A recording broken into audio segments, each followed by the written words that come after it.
Morning મિત્રો, નમસ્કાર મિત્રો, કેમ છો? મજામાં? આપણે જોઈએ હવે આગળનું નેક્સ્ટ ચેપ્ટર નંબર 3 ત્રિકોણમિતીય વિધેયો. મિત્રો ચેપ્ટર નંબર 2 સંબંધ અને વિધેય જોયું. વિધેય કોને કહેવાય, વિધેય ક્યારે અસ્તિત્વ આવે એ બધી જ વાત કરેલી. હવે આપણે જોઈએ ત્રિકોણમિતીય વિધેયો. મિત્રો ત્રિકોણમિતિ શબ્દ સાંભળીને જ આપતો ડર લાગે, કારણ કે ધોરણ 10 ની અંદર સૌપ્રથમવાર ત્રિકોણમિતિ શબ્દ આવ્યો ને, અને એમાંય sin cos tan cot cosec sec એવા શબ્દો આવ્યા ઇંગ્લિશમાં, અને એના સાબા બાબા કર્ણ એવી વાતો જ્યારે કરતા, એના સૂત્ર યાદ રાખતા, એમાંય કેટલી બધી ખૂણા યાદ રાખતા, આ બધી જ વાતો જ્યારે કરતા ત્યારે શરૂઆતની અંદર ડર લાગતો મિત્રો. પણ ધીમે ધીમે આપણે એને યાદ રાખવા માંડ્યા તો થોડો ડર ઓછો થયો. બરાબર છે મિત્રો. આમાંય અમુક વસ્તુની તો આદત પાડવી જ પડે. જેમ કોરોનાથી આપણે આદત છે કોરોના, તો એની વચ્ચે પણ આપણે રહેવાની આદત પાડી છે, જીવવાની આદત પાડીએ, એમ sin cos tan એ સાયન્સનો એક ભાગ છે મિત્રો. બરાબર છે. ફિઝિક્સ ની અંદર, કેમિસ્ટ્રી ની અંદર પણ તમારા આના બહોળા પ્રમાણમાં ઉપયોગ આવશે. આવનારા સમયની અંદર પણ આનો બહોળા પ્રમાણમાં ઉપયોગ આવતો હોય છે. એમ ગણિતને સમજવું હોય તો ત્રિકોણમિતિ સમજવું જોઈએ, અને સમજવું પડે પણ ખરું. તો આ સાથે આપણે ત્રિકોણમિતિ ચેપ્ટરને સમજીએ મિત્રો. અત્યારે લાસ્ટ લેક્ચરમાં જ્યારે આપણે સંભાવના પૂર્ણ કર્યું ત્યારે બહુ સરળ હતું. હવે સૂત્ર બેઝ ફરીવાર આપણે અહીંયા પર આવીએ તો ધોરણ 10 ની અંદર જે ખ્યાલ મેળવો છે એની તો અહીં જરૂર પડશે. એના સિવાય પણ આપણે જે આગળના ફિઝિક્સ ની અંદર પણ જેની વધારે જરૂર પડે છે એવા માપો, એવા નિયમો આપણે અહીંયા ચેપ્ટર ની અંદર જોવાના છે, અને ગણિત ની અંદર પણ આની બહુ જ ઇમ્પોર્ટન્ટ છે. તો મિત્રો ત્રિકોણમિતિ એટલે શું? તો આપણે સૌથી પહેલા આપણે વાત કરી ત્રિકોણમિતિ એટલે શું. તો ત્રિકોણમિતિ ને આમ તો ત્રિકોણમિતિ જે શબ્દ છે ને, એ ત્રિકોણમિતિ નું ઇંગ્લિશ થાય ટ્રિગ્નોમેટ્રી. શું થાય? ટ્રિગ્નોમેટ્રી. બરાબર. ટ્રિગ્નોમેટ્રી. ટ્રિગ્નો એટલે એક ગ્રીક ભાષા છે. આ જે છે ને એ બે ટ્રિગ્નો અને મેટ્રી એવા શબ્દથી જોડાયેલું છે. આમ તો ટ્રિગ્નો અને બીજો ભાગ છે એનો મેટ્રી. મેટ્રો આમ તો શબ્દ બોલાય છે. ટ્રિગ્નોન અને મેટ્રી આ બે શબ્દો ગ્રીક ભાષાથી, ગ્રીક શબ્દોથી જોડાયેલું છે, અને એનું જ આપણે આમ તો ત્રિકોણમિતિ. ત્રિકોણ એ શબ્દ અલગ છે, મિતિ એટલે માપન, એક ત્રિકોણનું માપન. પણ મિત્રો અહીંયા ત્રિકોણનું માપન શબ્દ આપણે જે જોવાના છે એમાં ધીમે ત્રિકોણનો અભ્યાસ કરતા કરતા આપણે વર્તુળમાં જતા રહેવાના છે, જેને કહેવાય એકમ વર્તુળ. બહુ અગત્યનો ટોપિક છે મિત્રો, એકમ વર્તુળ. પણ આપણે ત્રિકોણમિતિ એ ત્રિકોણ અને મિતિ, અને ટ્રિગ્નોમેટ્રી, ટ્રિગ્નો અને મેટ્રી એ બે ગ્રીક શબ્દો છે, એના જોડાણ કરેલું છે. તો ત્રિકોણનો અહીંયા આપણે માપનનો અભ્યાસ કરવાનો છે. સૌથી પહેલો ટોપિક આપણે જે જોવાનો છે, આપણે આ ચેપ્ટરમાં જે સ્વાધ્યાય છે ને મિત્રો, એ રીતે આપણે અહીંયા અલગ થોડું જોશું, સ્વાધ્યાય જોશું, થોડું જોશું, સ્વાધ્યાય જોશું. બરાબર. એક સાથે થિયરી ભેગી નહીં કરી, નકર કન્ફ્યુઝ થશું, કેમ કે સૂત્ર બેઝ આધારિત ચેપ્ટર છે. તો એક વસ્તુ આપણે જોતા જઈશું, સમજતા જઈશું, એનું સ્વાધ્યાય જોશું, એટલે આપણને થોડું મગજમાં ઉતરતું જશે. ઓકે, ચાલો. સૌથી પહેલા આપણે જોવું છે ખૂણા. મિત્રો આપણે એક ખૂણાનો અભ્યાસ 10મા ધોરણમાં પણ ગણી ગયા. બરાબર. અંતર અને ઊંચાઈ. બરાબર. ત્રિકોણમિતિના ઉપયોગનો અંદર આપણે અભ્યાસ કરી ગયા છીએ. પણ અહીંયા એ હતું અંશ માપ. હવે આપણે એક બીજું માપ પણ જોવાનું છે, જેનું નામ છે રેડિયન માપ. એની પહેલા ખૂણો કોને કહેવાય, ખૂણા કઈ રીતના આવે, એને આપણે સમજીએ મિત્રો. તો અહીંયા આપણો હવે જે ટોપિક છે પહેલો, એ છે ખૂણો કે ખૂણાઓ. તો મિત્રો ખૂણાઓ જે છે એ ખૂણાનું માપન આમ જોવો ને તો બે પ્રકારના ખૂણા હોય. માની લો એક એક્ઝામ્પલ તરીકે આ છે પારંભિક કિરણ.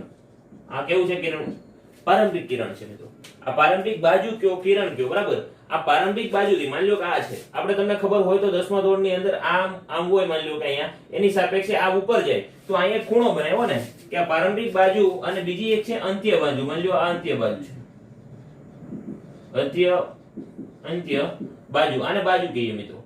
તો તમે જો આ પારંભિક બાજુથી અંત્ય બાજુ જે આવી છે એ ની વચ્ચેનો ખૂણો કઈ બાજુ પડે? તો શરૂઆત અહીંયા હતી, આ બાજુ ગયો એટલે આ બાજુનો ખૂણો આવ્યો. સમજ્યા મિત્રો? આ એક વસ્તુ છે. બીજી વસ્તુ આપણે જોઈએ કે પારંભિક બાજુ અહીંયા છે, એક્ઝામ્પલ તરીકે આ છે પારંભિક બાજુ, ને બીજી શક્યતા એવી આવે કે અંત્ય બાજુ નીચે બાજુ છે.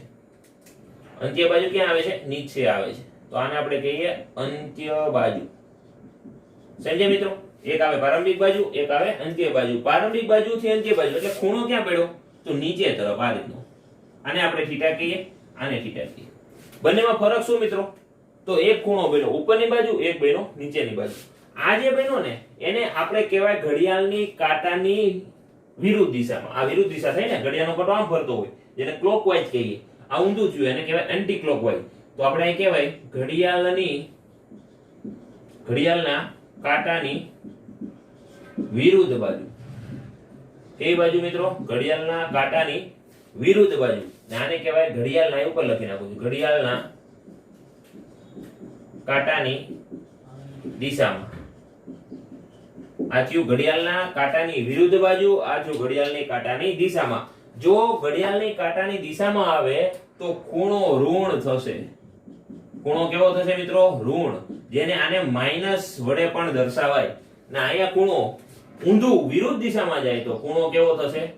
ખૂણો ધન થશે. સમજાણું મિત્રો? તો એક બાજુ ખૂણો કેવો આવ્યો? ઋણ. જોજો, યાદ રાખજો, અગત્યની વસ્તુ. નીચે જાય તો ઋણ, ઉપર જાય તો ધન. ઉપર એટલે આ ડાયરેક્શન, બરાબર, અને આમ જાય તો ઋણ. તો આ બે વસ્તુ આપણે સમજવાની છે. તો અહીંયા આપણે લખી નાખી નીચે કે ખૂણો ઋણ થશે. ખૂણો કેવો થશે? ઋણ થશે. ખાલી નિશાની છે, વિરુદ્ધ અને ધન, એ બે વસ્તુની ખાલી નિશાની છે. મિત્રો હવે ખૂણા એ બે રીતના આવે. એક ખૂણો જે છે એનું અંશ માપમાં માપી શકાય છે, ને બીજું આવે છે રેડિયન માપમાં માપન આવે છે. તો બંને માપનને આપણે સમજવા પડે પહેલા. તો પહેલું આપણે સમજીએ અંશ માપ કોને કહેવાય, બરાબર. તો પહેલો આપણો આની અંદર આગળનો ટોપિક ખૂણા. તો સમજ્યા, ખૂણો કહેવાય, આ ધન ખૂણો, આ ઋણ ખૂણો, બરાબર. હવે એની અંદર અંશ માપન. અંશ માપન એટલે શું? અંશ માપન, અંશ કઈ રીતે મપાય મિત્રો? તો હું તમને એક છેલ્લા નાનું એવું એક આપણે પહેલા વ્યાખ્યા લખી નાખી. વ્યાખ્યા લખીને પછી આપણે એને સમજીએ. જે પ્રારંભિક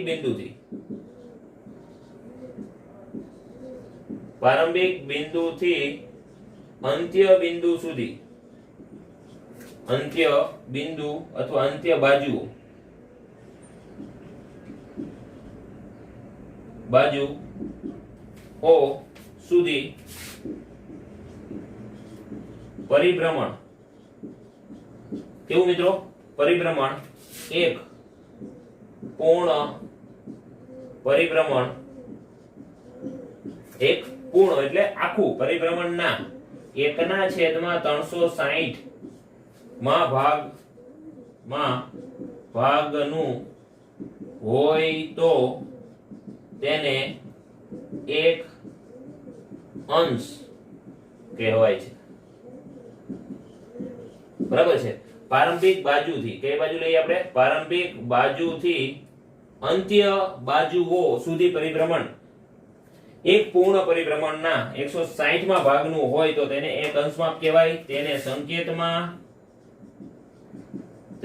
સંકેતમાં એક અંશને આ રીતે ટપકું કરીને દર્શાવાય છે, બરાબર છે. 10મા ધોરણમાં મિત્રો આપણે દર્શાવતા નતા, એનું કારણ હતું બધા જ અંશ માપનો અભ્યાસ કરવાનો હતો, તો આપણે એ ટપકું નતા દર્શાવતા. પણ અહીંયા એ ટપકું દર્શાવવું જરૂરી છે, કારણ કે હવે અહીંયા બે પ્રકારના માપ આવે છે, એક અંશ માપ ને એક આવશે રેડિયન માપ. હવે આપણે મિત્રો આને સમજીએ, આ શું કહેવા માંગે છે. જે પ્રારંભિક બિંદુથી અંત્ય બિંદુ સુધીના પરિભ્રમણમાં, માની લો પ્રારંભિક બિંદુથી અંત્ય બિંદુના એક પૂર્ણ પરિભ્રમણ કરે. મિત્રો અહીંયા અગત્યની વસ્તુ છે પૂર્ણ પરિભ્રમણ કરે. મિત્રો અમે પૂર્ણ પરિભ્રમણ કર્યું, તમને બધાને ખ્યાલ છે. પ્રારંભિક બિંદુ અહીંથી લઈ આ ઉગમ બિંદુ આપણે કહીએ, અહીંથી લઈને આ વર્તુળ અહીંયા ફરીવાર ત્યાં ને ત્યાં આવી જાય તો એક પૂર્ણ પરિભ્રમણ કહેવાય. એક પૂર્ણ પરિભ્રમણના 1/360. એનો મતલબ તમે મિત્રો અહીં જુઓ, આ આખો ખૂણો ફરે તો તમે ભણી ગયા મિત્રો, કેટલા અંશનો બનાવે? તો 360 અંશનો ખૂણો બનાવે. અડધું હોય તો 180. આખું પરિભ્રમણ કરે, અહીંથી લઈને અહીંયા સુધીનું પરિભ્રમણ કરે તો 360 નો ખૂણો બનાવે. આ તમે જાણો છો. આ 360 નો ખૂણો બનાવે, એના ભાગ્યા 360, એનો મતલબ અરાઉન્ડ અહીંયા આવશે એવું માની લઈએ આપણે. આ એક એવડો ખૂણો પડ્યો, બ્લેક લાઈન અને બ્લુ લાઈન ની વચ્ચે ખૂણો પડ્યો, આને કહીએ આપણે થીટા. તો આ જે ખૂણો છે ને મિત્રો, આ એક અંશ માપ છે. કેવું માપ છે? એક અંશ. એક અંશ આ રીતે લખાય. સમજ્યા મિત્રો? પ્રારંભિક બિંદુથી અંત્ય બિંદુના આખો જે ભાગ છે એમાં એક વર્તુળના 360 અંશનો ખૂણો બને, એના 360મો ભાગ એટલે એક ભાગ થયો. એક ભાગ થયો, એ એક ભાગને અંશ માપ કહેવાય. કેવું માપ કહેવાય? અંશ માપ. તો અહીં જોજો, એક પૂર્ણ પરિભ્રમણના 360 માં ભાગનું હોય તો તેને એક અંશ માપ કહેવાય. તેને આ રીતે દર્શાવાય છે. સમજાય છે મિત્રો? હવે આની અંદર પણ પેટા પ્રકાર આવે. માની લો આની આગળનો પોઈન્ટમાં આવતું હોય તો અહીંયા પોઈન્ટ દર્શાવાતા નથી. સમજ્યા તમે? અહીં પોઈન્ટ નથી દર્શાવતા, પણ એને કઈ રીતે લખાય છે તો આપણે અહીં લખીએ કે તેને આપણી ભાષામાં જો લખવું હોય તો એવું કહેવાય એક અંશના 60 માં 60 ભાગ. કેવા ભાગ? 60 માં ભાગને 60 માં ભાગને 1 મિનિટ શું બોલાય છે? 1 મિનિટ કહેવાય છે. 1 મિનિટને આ રીતે ઉપર લખાય ડેશ વડે, જેને આપણે સંકેતમાં આ રીતે કહેવાય, જેને એક કળા પણ કહેવાય. શું કહેવાય મિત્રો? કળા. અંશ પછીનો ભાગ એટલે શું આવશે? કળા. હવે બીજી વાત કરીએ. માની લો કળાની અંદર પાછો કોઈ પ્રકાર આવે, જે મિનિટ આવ્યું છે, મિનિટ એટલે જ કળા હો, આ બે અલગ નથી. અહીંયા મિનિટ બોલો કે કળા બોલો બંને સેમ, પણ મિનિટ આપણે શબ્દ બોલશું. 1 મિનિટના કેવા? 1 મિનિટના 60માં ભાગને સેકન્ડ કહેવાય. આ તો આપણને ખબર છે, પણ આ ખૂણાની ભાષામાં પણ આ જ કહેવાય. કેવું કહેવાય? ખૂણાની ભાષામાં પણ આ જ કહેવાય. તેને સંકેતમાં 1 ની પાછળ 2 લીટા, એટલે આને બીજી ભાષામાં વિકળા પણ કહેવાય. કહે છે શું કહેવાય છે મિત્રો? વિકળા પણ કહે છે. સમજાય છે મિત્રો? એક હતું અંશ માપ, જેમ આપણે બોલીએ ને 1 કલાક ને 30 મિનિટ ને 35 સેકન્ડ, એવું થયું. એક અંશ 15 મિનિટ 30 સેકન્ડ એક્ઝામ્પલ તરીકે. તો આ રીતે આપણે એને કહેવાય કે કળા, એનો પેટા ભાગ થયો વિકળા. સમજણ પડી કે ન પડી? તો આ હતું આપણું મિનિટ. મિનિટ પછી આવ્યું સેકન્ડ અને એની આવ્યું અંશ માપ. આ હતું આપણું મિત્રો અંશ માપનો પ્રકાર. હવે આપણે જોવો છે રેડિયન માપ. બીજો પ્રકાર જે આપણે જોવો છે એનું નામ છે રેડિયન માપ. રેડિયન માપ. રેડિયન માપ એટલે શું? તો મિત્રો રેડિયન માપનું આખી વાત આખી અલગ છે. બરાબર? એ વાત શું છે એને આપણે સમજીએ કે રેડિયન માપ કોને કહેવાય. મિત્રો અહીંયા પહેલા આપણે એક હું અહીંયા વર્તુળ દોર્યું. આ વર્તુળની અંદર 1 એકમ જેટલી ત્રિજ્યા લઉં. આનું કોઈ ચોક્કસ માપ 1 એકમ, માની લો 1 એકમ ત્રિજ્યા લીધી, તો આ વર્તુળને એકમ વર્તુળ કહેવાય. 1 એકમ ત્રિજ્યા વાળા વર્તુળને શું કહેવાય? એકમ વર્તુળ. તો 1 એકમ જેટલી ત્રિજ્યા લીધી અને આનું જેટલી 1 એકમ જેટલું માપ છે ને એટલી જ માપનું ચાપ લઉં. શું લઉં? ચાપ. માની લો આનું જેટલી ત્રિજ્યા છે એટલી ને એટલી માપની આ ચાપ લીધી, એટલી ચાપ થઈ એક્ઝામ્પલ તરીકે. જોજો આ વક્ર આકાર આવશે. બરાબર? એને અહીંથી હું આને આ જોડી દઉં તો તમે જુઓ આનું માપ પણ કેટલું થવાનું? 1 એકમ. આનું માપ કેટલું છે? તો આ પણ ત્રિજ્યા એટલે આની 1 એકમ થાય, આ પણ ત્રિજ્યા, આ પણ 1 એકમ થાય, ને આને કહેવાય ચાપ. આ ચાપ, ચાપનું માપ કેટલું લેવાનું? 1 એકમ. તો આ 1 એકમ જેટલી ત્રિજ્યા હોય, જેનું પ્રારંભિક રેખા છે અથવા બાજુ છે, અંત્ય બાજુનું માપ પણ 1 એકમ હોય અને ચાપ પણ 1 એકમની હોય, તો એનો મતલબ એવો થાય કે આ જે ખૂણો બને છે ને એ 1 રેડિયન છે. આ ખૂણો જે છે, આ ખૂણાને આપણે, આ ખૂણો જે છે એને કહેવાય 1 રેડિયન. કેવું કહેવાશે મિત્રો? 1 રેડિયન કહેવાશે. તો રેડિયન માપ બનાવવા માટેની પદ્ધતિ અલગ છે, અંશ માપ મેળવવા માટેની પદ્ધતિ અલગ છે. મગજમાં ઉતરે છે ને? બરાબર છે? તો આપણે આને સમજાવવું હોય તો મિત્રો આપણે શું લખશું? એકમ વર્તુળના કેન્દ્ર આગળ આપણે એવું લખીએ, એકમ વર્તુળના કેન્દ્ર આગળ કેટલું માપ લીધું મિત્રો? આપણે માપ લીધું 1 એકમ ત્રિજ્યા વાળું.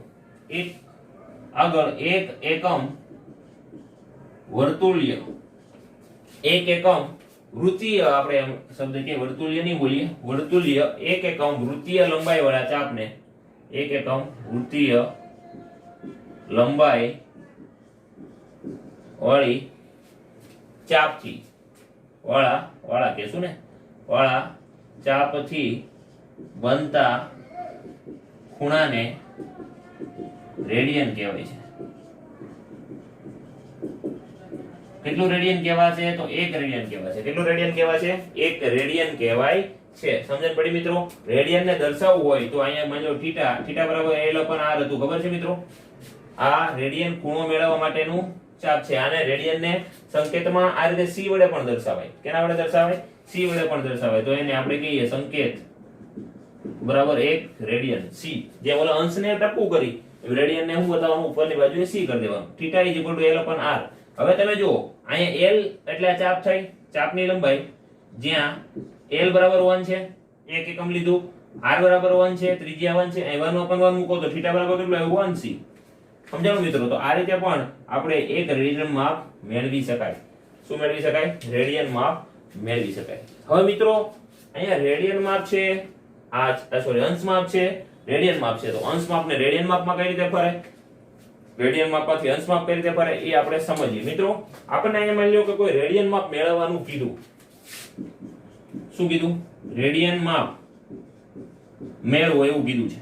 આપણી પાસે છે અંશ માપ. કેવું માપ છે?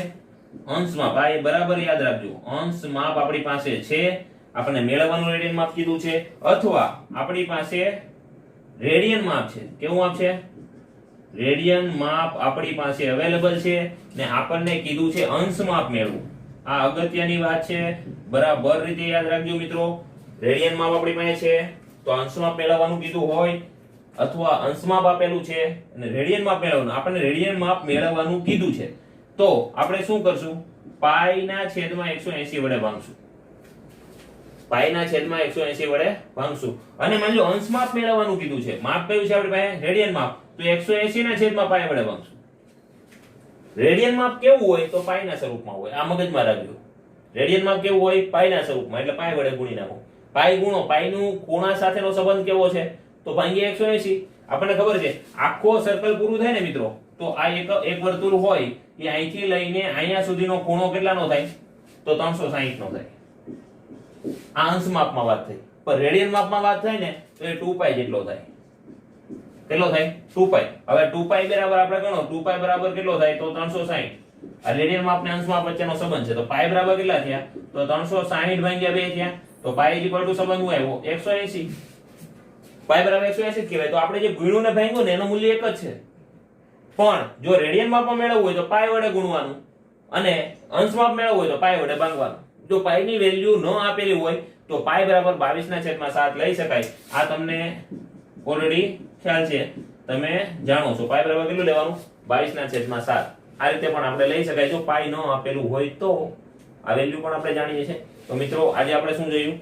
ખૂણા કોને કહેવાય? બે પ્રકારના ખૂણા આવે.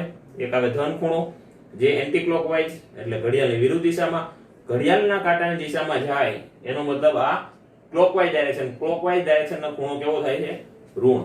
ખૂણા કેટલા પ્રકારના આવે? બે પ્રકારના. એક આવે અંશ માપ, એક આવે રેડિયન માપ. અંશ માપ હોય તો મેં તમને કીધું તો એક એકમ વર્તુળ જેટલું ખૂણો બને 360 થાય, એનો 360મો ભાગ એટલે એક અંશ માપ થયો. અંશ માપને સંકેતમાં આ રીતે મીંડા વડે દર્શાવાય. એના 60મો ભાગ એટલે એને કહેવાય 1 મિનિટ, જેને કળા પણ બોલાય. અને એના પાછા 60 ભાગ એને જેને કહેવાય સેકન્ડ, જેને વિકળા પણ શબ્દ બોલી શકાય. બીજું આવે રેડિયન માપ. રેડિયન માપ એટલે કેવું માપ? એકમ વર્તુળના કેન્દ્ર આગળ 1 એકમ વૃત્તીય લંબાઈ વાળા ચાપથી બનતા ખૂણાને એક રેડિયન માપ કહેવાય છે. તેને આ રીતે દર્શાવાય. આપણે ખાલી સમજાવવા માટે l બરાબર r લીધું તો આ સૂત્ર પ્રમાણે પણ એક રેડિયન માપ થઈ ગયું. રેડિયન માપના આપણે જોતું હોય, આપણી પાસે અંશ માપ હોય તો આ સૂત્ર મૂકવાનું.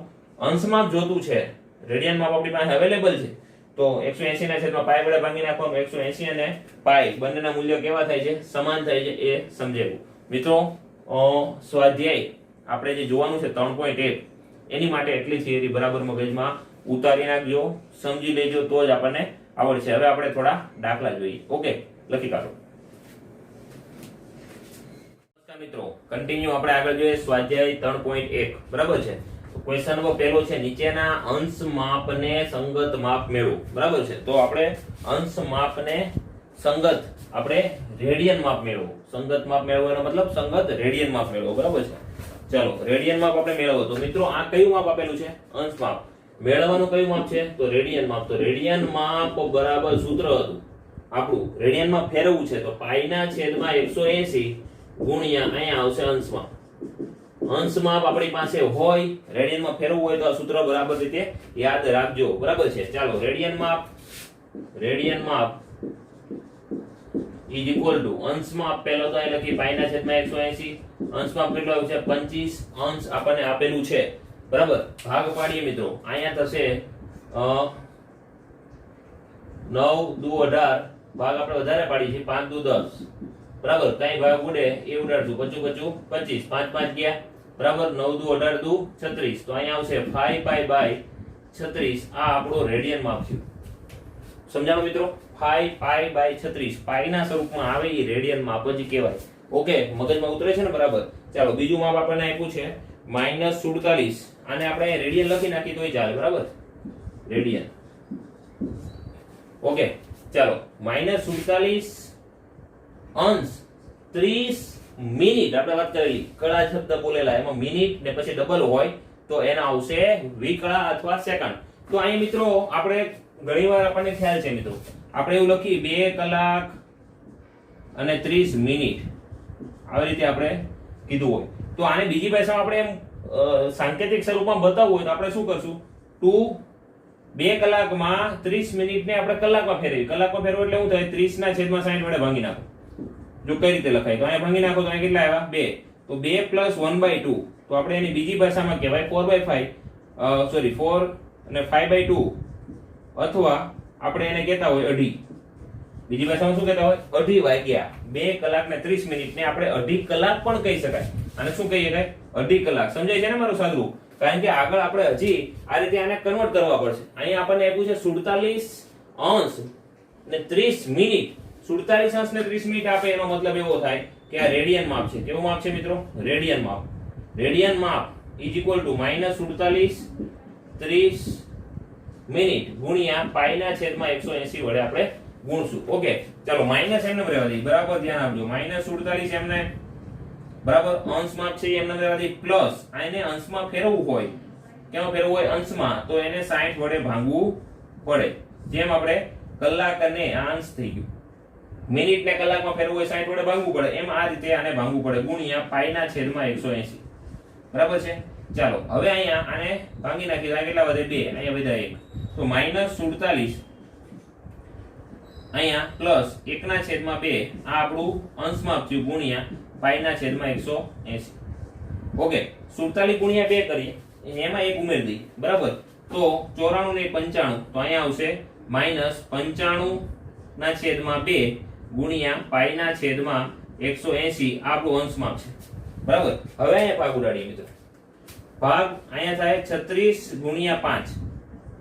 અહીંયા આવશે 19 ગુણ્યા 5. બરાબર? 5 ઉડી ગયા.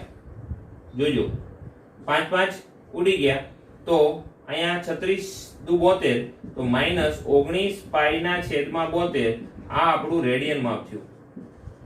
કેવું માપ થયું મિત્રો? રેડિયન માપ થયું. આ આપણું હતું અંશ માપ. આ અંશ માપને આ તમે રેડિયન માપમાં આ રીતે પણ તમે લખી શકો. બરાબર છે? 520 આપણે સાઈડમાં લખીએ, અહીંયા લખી નાખીએ 520 અંશ. ચાલો 240 ને કન્વર્ટ કરવા એકદમ ઈઝી મિત્રો. રેડિયન માપ સૂત્ર શું હતું? કે π/180 ગુણ્યા અંશ માપ. આ બરાબર રીતે આપણે યાદ રાખી લેવાનું છે. પાઈ એમનેમ રહેશે, 180 એમનેમ રહેશે, અંશ માપ છે 240. બરાબર? ચાલો 6 તેરી 18 જો આના ભાગ પાડ દો. ના ખબર પડે 6 તેરી 18 ગુણ્યા 10. બરાબર? તો અહીંયા 10 આના આપણે ભાગ પાડી દઈએ. 6 ચોક 24 ગુણ્યા 10. બરાબર? કઈ વસ્તુ ઉડે છે? તો અહીંયા ઉડે છે એક તો 10. બરાબર? બીજું ઉડે છે 6. તો અહીંયા કેટલું વધ્યું? તો અહીંયા વધ્યું 4π/3. કેટલું આવ્યું? 4π/3. આ 240 અંશ માપનું રેડિયન માપ છે. કેવું માપ છે? રેડિયન માપ. બરાબર છે? ચાલો એવું જ આવશે 520. ફરીવાર અહીંયા રેડિયન માપ = અહીં સૂત્ર લખેલું છે π/180 ગુણ્યા અંશ માપ. તો આપણે સૂત્ર પણ લખીએ જેથી ખ્યાલ પડે. π/180 ગુણ્યા અંશ માપ. ચાલો પાઈ એમને રહેવા દઈએ, 180 પણ એમને રહેવા દઈએ, અંશ માપ છે 520. ચાલો આ એક 0 તો ગયા. બરાબર? પાઈ એમને રહેશે 18. અહીંયા વધ્યા 52. તો મિત્રો ભાગ પાડીએ 52 ના 13 ગુણ્યા 2 ગુણ્યા 2. બરાબર? આના ભાગ પાડીએ તો 3 ગુણ્યા 3 ગુણ્યા 2 આવા ભાગ પડશે. બરાબર? ચાલો આપણે 2 ઉડાડ નાખ્યા. 13 દુ 26 26 π/9 આ રેડિયન માપ આપણું થશે. બરાબર છે મિત્રો?